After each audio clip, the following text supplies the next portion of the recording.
Hey y'all, happy early Halloween. My weekend is my time where I can actually get on or whatever. And you see, I have my Marvel shirt on. I got a couple of stories about Marvel, but we'll start with the main one. So today I went to Comic Con. I had already ordered a copy of Black Panther Protectors of Wakanda by Karma Horn, and she was there at Comic Con, and I got her to sign it. I told y'all, Salah, there we go. Wakanda forever. But I'm a big fan of Afrofuturism, and this is fictional in large part. It's based on Wakanda, but kind of given a history of the Dora Milaje, and those are the soldiers in the movie Black Panther, and like reimagining how Wakanda came to be, right? And so Marvel contracted her to write this. Okay, and so I'm gonna take a look at this. Maybe I'll come back and give some pointers on it. But you guys really should. And I got a copy for my cousin who just turned 14 too. So anyway, just remember this. So I went to Comic Con early because Comic Cons can be crazy. I know everybody's not into it, but bear with me or you could just cut off the video. So I got to Comic Con. She was very nice. She was, obviously um giving an autograph, and she speaks to the white people that are beside me, and the white man says to her, and this is important, yes, because she's a black woman. He goes, well, how does Marvel feel about the fact that you're using their name for your book? And she was like, Marvel reached out to me and contracted me to write this book. That's why I wrote it. And then she looks at his wife and says, ma'am, I really like your outfit. And then she goes back to ask me how to spell my name. And it was just, for me, it's those things that non-black people, I'm not saying they don't experience them. I can only speak from my experience. But when that happens to a black person, even another black person, it pisses me off, right? The presumption that she can't have any contact with Marvel. Like, and he was like an old man. Like, I thought he was a little too old to be at Comic Con. Not that he can't enjoy comics. I just thought that was a bad place for somebody who's slow moving. But it was like he was kind of demanding to know. Like she must be underhanded in doing something.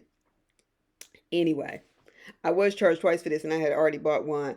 Her manager or something messed up, but I'm gonna let that go. But nevertheless, anyway, that bothered me. But speaking of Marvel, speaking of people who are out of pocket, white people toward black people, let me tell you what happened at work yesterday. So at the end of September, because I started a new job, at the end of September, I just happened to ask my colleagues who are in my department, and I said, so, what do you guys do for Halloween? Sometimes it sneaks up on us or whatever. And Karen, whose real name is Karen, by the way, um, they were like, oh, some of them were like, well, we haven't really done anything. Well, I hate Halloween. Yeah, I used to be over Halloween here at the school, and it just went terrible. It went terrible. The people, it was just really bad one year, and I just quit. I hate Halloween. I hate the whole holiday. I hate the candy. I hate the costumes. Like, that happened, okay? All right, I said, well, okay. I was like, well, I was thinking maybe like a superhero theme or maybe a Where's Waldo theme, which I'm actually glad we didn't do because like a bunch of kids decided to do. I was like, like a superhero thing, like I'm a Marvel fan. I was like, regardless, I'm gonna dress up for Halloween, but I just thought maybe it might be interesting. Clearly, I'm the new person. I'm the only black person in there. Okay, that's a long story short. All right, so a couple of my other colleagues kind of like, well, this will be fun. So one decided Batgirl, somebody else decided to do a little Superman thing. It was low key, okay, right? There's six of us in the department. Three of us dressed up. Three didn't. Okay, no, but one that didn't dress up didn't want to, but I had told her about it, and that was fine. So I get to school yesterday. I'm about to head to class. It's about 7:45, 7:46 in the morning. Two of my colleagues, who were both white males, had left already. Karen comes in. I look up, and she goes, thanks for telling me, Salah. And I'm like, what? Thanks for telling me that you all were dressing up for Halloween. I feel excluded. I feel left out. You all didn't tell me anything. And I was like, first of all, yes, we did. I said, first of all, I did. I said we were just no, you said you had a couple of ideas, and I told you all that if the rest of the department did it, I would do it. I distinctly said that. I was like, no, you didn't. I said, you told me how much you hated Halloween. Mind you, her daughter is in the office with her because her daughter is like subbing, but not for our department, but she comes in there. So basically, it's her and her daughter, right? I'm the only black person as it is. And you know how stories can get shifted. And I was like, Karen, that did not happen that way. I said, I invited you to dress up if you wanted to. When you said no, I left it at that. You should not feel excluded. I said, because you chose not to do it. No, I didn't. No, I didn't. I continued what I was doing, put my stuff in my bag, and she's still yelling, I walk out. All right. So I text one of my colleagues. There's one thing I have learned. That's suppressing things or kind of hiding it because it's weird. And you know, people don't always believe black people when crazy shit pops off. But I have learned to at least tell somebody or have it somewhere because otherwise people will call you crazy and act like they had no idea with it. So I sent her one of my colleagues a text, right? So she was like, I can't believe this. She said, I can. Mind you, this woman already has pending HR issues. So I get back to my office after the first period. Second period is my planning period. She wasn't in there. I wasn't going to let her run me out the office though either. So that's why I stayed in there and got my lunch. I ate my lunch, during lunchtime. She comes in there with her daughter, right? Doesn't say anything to me, which was definitely in her best interest. Because once you've had time, now I pushed back, but I wasn't about to start all that yelling. I just walked out on her. Let her carry on right on there by herself and her grown-ass daughter sitting in the office. And I'm just trying to figure out what are you doing with your life. But nevertheless. So then I had mentioned it to a colleague, but you could tell, you could feel the tension in the room. Mind you, I was dressed up as Shuri from Black Panther, and the shit was fly. And one of my other colleagues was dressed up as Batgirl.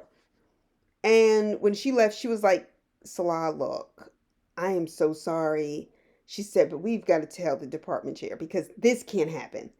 And she was literally watching and still trying to include me in the conversation. I wasn't going nowhere, but I also wasn't about to break my neck to be in a conversation. But I appreciated her. I knew what she was trying to do. Trying to make sure oh, I'm not siding with her or anything. Well, we're just eating lunch. We're just minding our business. So she's still going off about a husband she divorced 30 years ago. And she married to somebody else. But she was like, I can feel the tension. So I, basically mentioned it to the department chair because my colleague had already done it. And he's like, this has got to stop. Because this is a hostile, they were like, she has created a hostile working environment. And this is not her first go round. She has had multiple complaints. But one of my white colleagues was like, well, she said that to you. And I was like, yeah, I know. She was like, no. She didn't say one thing to me about the fact that I'm in a costume. And my chair goes, she didn't say anything to me either. And first of all, I know. But when I say Karen yesterday, and if she thought she was going to fuck up my Halloween, because I like Halloween. I like Halloween just because it's fun. She showed her entire ass. She is somebody who is miserable, who is still holding on to shit. But she showed her entire fucking ass. Now, I don't know what's going to happen on Monday. I don't know what's going to happen on Tuesday. Okay? All I can tell you is that I checked her the best I could in that moment and walked out. Because let me tell you something. I'm not going to play that game. It was her and her daughter. And let me tell you something. She was not going to yell at me and me not say nothing. But I also wasn't going to meet that energy. Because then we know it's their word against mine. All of it's a mess. So Karen yesterday. So that's just a little story. Maybe y'all are watchers. Maybe y'all can identify with it. Maybe you can't. But please, by all means, feel free to explore the comments. I know this YouTube channel is new. And just give me your thoughts because I am kind of interested. All right. Y'all have a good Saturday. I'll be looking at Love and Marriage Huntsville. I think there's a new episode tonight. So see you soon.